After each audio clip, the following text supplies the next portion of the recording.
Hello, আজকে যা শেখাবো এইগুলা এর আগে শিখছেন কিনা একটু দেখেন, খেয়াল করেন। এখানে হচ্ছে শেক্সপিয়ার। শেক্সপিয়ার হচ্ছে একজনের নাম।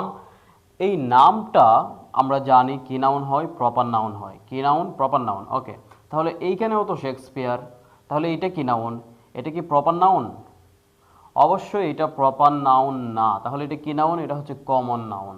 এখন সেম নাম দুই জায়গায় ব্যবহার হয়েছে দুইভাবে। কেন? কারণ হচ্ছে বলছে হি ইজ কল্ড শেক্সপিয়ার, অর্থাৎ শেক্সপিয়ার আর সে আলাদা ব্যক্তি। অর্থাৎ তাকে শেক্সপিয়ারের সাথে তুলনা করা হচ্ছে। কি করা হচ্ছে?